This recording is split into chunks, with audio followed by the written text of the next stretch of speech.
For more resources, visit rymonline.org. One, two, three.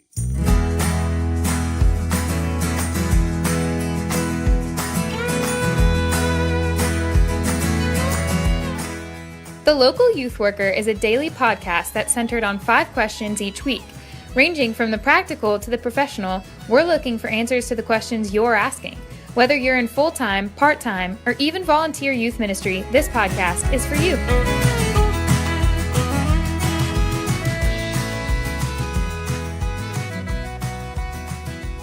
All right, welcome back. We're here again with Matt and Josh. Enjoyed getting to talk with you guys. As we've said some of this and some of the answers, but we know that youth ministry isn't just ministry to youth, it's also ministry to family. And so what are some things that you've done to foster relationships with parents in your ministry? There's a couple things that I've done. One is sometimes the hardest time, at least for me, I found, unless your kid's like a senior and they have off-campus lunch, or some of the campuses in Austin are closed to people who aren't family members to come and visit them during lunch. So you're not able to do some of the kind of core, for at least for me, some of the core staple youth ministry stuff, which is go visit a kid during lunch at their school. So a tact that I started doing is I would go and meet with their parents for lunch.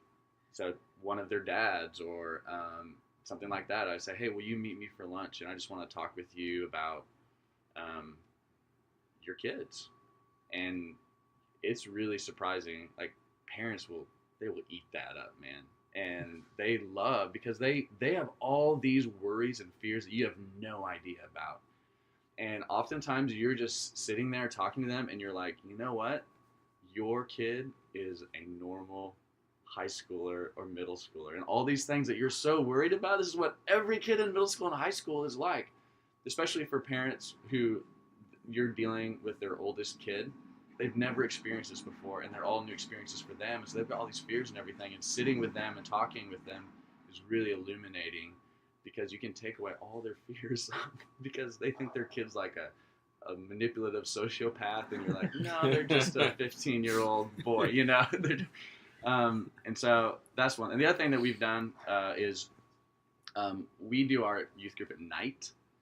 Sunday nights, because we're kind of spread out geographically, and so we have to draw everybody together on Sunday nights. It's only free time for everybody, but we still do Sunday school in the morning. And our church is kind of weird. Sunday school isn't really very well attended. I don't know, it's complicated. But one thing that we started doing is during the fall we would do a parent and kid Sunday school class, and it sounds horrible, but last year we did a thing on relationships, and it kind of was horrible. But the year before that, we did one on technology, and oh man, it was awesome. And the parents were able to kind of engage with their kids, and they were able to see that their kids were not like just a horrible generation because they grew up with technology, but they were also able to say some of their fears and express some of their concerns to their kids in the class, and we put it all in like the context of a biblical theology, and it was really kind of neat. That's interesting. Now, with that, do you have, as far as kind of format, do you have the families sit together in groups? I mean, what any kind of logistics with that? Yeah, I had a really awesome dude. His name's Dave Sikkema, who was teaching it with me. He's a teacher at a local Christian school and just a really, really brilliant dude. And so I kind of let him do some of the organization for the teaching stuff.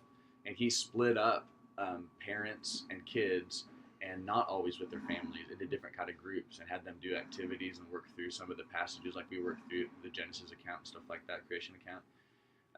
And so we really did kind of try and split up, take some of the tension off, and let kids interact with adults who are not their parents. Okay. And then, but also set them up to continue this conversation at home. So that's interesting. Yeah, thanks. So I think I need to be honest. I think there's a little bit of a deficiency in our youth ministry. I'm not sure. I haven't done too much meta thinking about this, so that probably means it is a bit of a deficiency in our youth ministry. Let's be honest, right? I do like the events that include the parents in them. So most of our fundraising events have parents and kids working together doing stuff. Things like an Italian cafe that we put on and raise money to go to RYM. Working working our parking lots. We sell parking lot spaces for certain events and stuff like that. So I like it when parents and kids work together. I'm not sure if this is what everyone does, but I mean, we do our normal parent meeting where we talk to parents, and are inviting parents to be a part of the hosting and there for those kind of some large groups, some parents there for some large groups, not all parents there for those large groups. But I think programmatically we might be a little deficient on this. I'm not totally sure. I'd love to hear more about how other people do it. But the other question here is, how's my heart with relation to these parents? Mm-hmm. Do I have a fearful heart with relation to my parents? I think early on in ministry, my first tendency was to be afraid, partially because I didn't really know what the role of youth ministry was within this whole thing that we call helping a student grow in grace. And so if I don't believe that I'm, that I'm a legitimate arm of the church, then I'm going to always kind of approach a parent with fear, mm-hmm. thinking that I'm taking away some of their responsibility from them. That's a good point, yeah. But I think that I think family worship at home, being a part of an intergenerational group at worship, and then having a place where a kid can be a kid, quote unquote, a kid can be a kid in a youth ministry. It's okay to have some separation between the families, as long as I continue to engage a parent at any, whenever I can, talk to them. And I love Josh's idea of hanging out and doing lunches. I think I do that, probably not as well as you do, but yeah. So some of those heart issues there, I think we often are just worried that we're not legitimate. Yeah. And now there's a really good place for a youth ministry without, the parents are kind of somewhere else for a while. Yeah. I'm glad you're bringing up the heart issue there. That's important for sure. And you mentioned the parents meetings. You said your typical parents meetings. Are you talking about just as students are coming into the youth group and you can have a parent meeting? Is that what you're talking about? Or just for trips? What kind of parent meeting? Yeah, we do. So we do a parent meeting every one CE class for a full 45 minutes. We lay out everything that we're going to do for the semester. So every fall, every January, every May, so before the summertime. So we have we're constantly talking to our parents about, hey, here's what we're doing. Here's who our leaders are. Here's, the 6th and 7th grade girl leader. Get to know that girl leader. Invite her over to dinner. So we're telling them those kind of programmatic things. That's great. That's going on in the youth ministry. And then I try to send them an email every week. Yeah. Hopefully not more than one email about what's going on every week, but sometimes more than one. Yeah. So that's part of our communication process. Yeah, that's good. That is. That's great, Matt. I think you're really good at getting parents to volunteer and participate in a lot of the things that you're doing, especially programmatic things. But maybe you're not hanging out with them as much. I'm hanging out with them more, but not getting them involved in the programmatic stuff. Because you're the process dude, I'm the relational dude. I think what this podcast is showing us, y'all just need to plant a church. Seriously, we would kill that. We would knock that out of the park.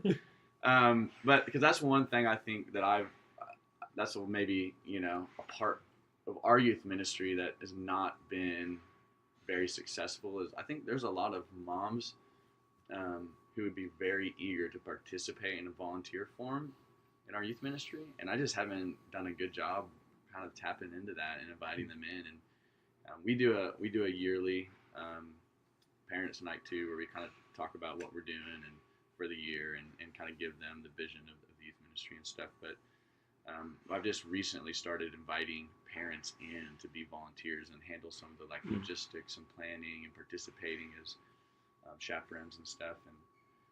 And I think part of that for me was fear, like you're talking about. I didn't have the fear of sitting down with them and being and kind of feeling like I was a legitimate arm of the church, but I had the fear of they're going to ask me questions about the programs and stuff and what's happening, and I'm not going to be able to answer it. So that's fantastic. Yeah, on the different side of the same coin. This is perfect. This is working out really well between the two of us.